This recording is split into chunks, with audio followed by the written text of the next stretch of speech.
There are statements politicians make, and then there are statements that accidentally reveal how ordinary people feel about their government. A few days ago, Nigeria's First Lady, Senator Remi Tinubu, made what seemed like a harmless comment. She said businesses like selling akara, roasting corn, and kuli-kuli doesn't require much capital to start. That was it. No insults, no shouting, no controversy, or so she probably thought. Within hours, social media erupted. People were furious. Memos flooded X, Facebook, TikTok, and Instagram. Some accused her of mocking struggling Nigerians. Others insisted everyone had deliberately twisted her words. But here is the part almost everyone is missing. This was never really about Akara. And by the end of this video, you will understand why one simple sentence become a national conversation. The comment that started everything. Let's begin with what she actually said by listening to her. We're trying to give hope, and to start Akara business doesn't take a lot of money.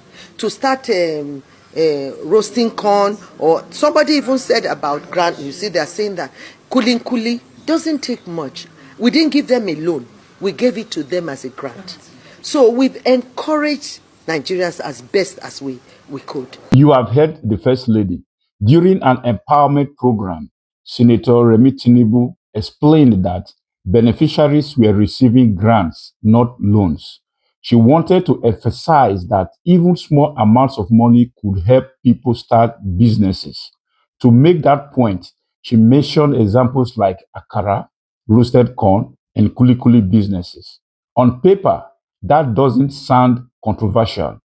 In fact, many successful Nigerian entrepreneurs started with businesses that require very little capital. So, why did millions of Nigerians hear something completely different? Because people rarely react only to words. They react to what those words mean in the moment they are living through. And that is where this story takes a different turn. Why this hit a nerve? Imagine hearing those words. Why the price of food keeps climbing, why transportation costs have doubled, why many graduates have spent years searching for work, why families are skipping meals because everything is becoming more expensive. Now imagine someone in a position of power saying you can start by selling akara. Can you see why some people didn't hear encouragement, resignation? To many Nigerians, it sounded as though the country's biggest economic problems were being answered with the smallest possible solution.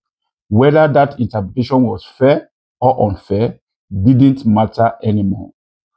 Perception had already taken over, and perception, especially in politics, often becomes reality. But wait, were people being fair? Here is where the conversation becomes interesting. Many people defending the First Lady ask a simple question. What exactly is wrong with selling akara? Honestly, it is a fair question. Nigeria has countless entrepreneurs who began with roadside businesses, food vendors, market traders, people selling snacks after school. Many of them eventually expanded into restaurants, supermarkets, and successful companies.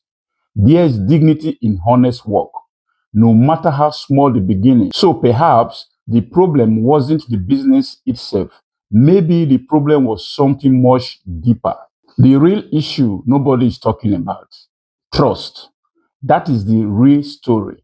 When citizens trust their leaders, they usually give them the benefit of the doubt.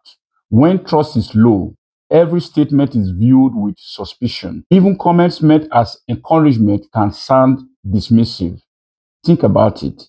If your closest friend tells you, you will get through this, you probably believe them. But if someone you don't trust says exactly the same thing, it feels different. The words haven't changed, the relationship has. That's exactly what happened here. People weren't simply reacting to one sentence, they were reacting to years of economic hardship, frustration, and broken expectations. The Akara comment became a symbol, not because Akara is bad, but because emotions were already running high. The internet did what it does better. Once social media got hold of the clip, there was no stopping it. People created memes, comedy skits, parodies. Some joked that university graduates should update their CVs to include professional Akara fryer. Others wondered whether kuli-kuli would become Nigeria's next major export. As always, the internet exaggerated the conversation. That is what social media does best. But behind all the jokes was a serious question. What kind of future do Nigerians expect from their leaders? Could this have been a messaging problem? Here is something worth thinking about.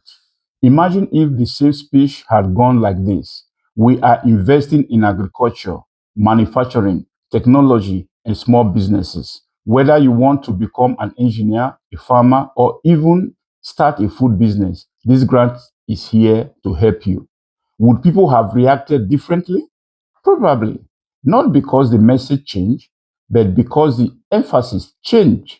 Sometimes communication isn't just about being correct, it is about understanding what people need to hear, especially during difficult times. My take on this is personally, I don't think Senator Remi Tinubu was insulting Nigerians. I believe she was trying to encourage entrepreneurship and explain how grants could help people start small businesses. But I also think leaders must recognize that every public statement they made is heard through the realities people are living every day. When millions are struggling economically, examples matter, language matters, timing also matters. A sentence that might have inspired people 5 years ago can sound completely different during an economic crisis. And that is why this story become much bigger than Akara. To summarize everything, maybe the real lesson here isn't about Akara or kuli-kuli or roasted corn. Maybe it is about the growing gap between what leaders intend to say and what ordinary citizens actually hear. Now, I want to hear from you. Were Nigerians too quick to criticize the First Lady? Or do you think the reaction reflects deeper frustration that have been building up for years? Let's discuss it respectfully in the comments. If you enjoyed this breakdown, don't forget to like this video, subscribe to the channel, and share it with someone who has been following this debate.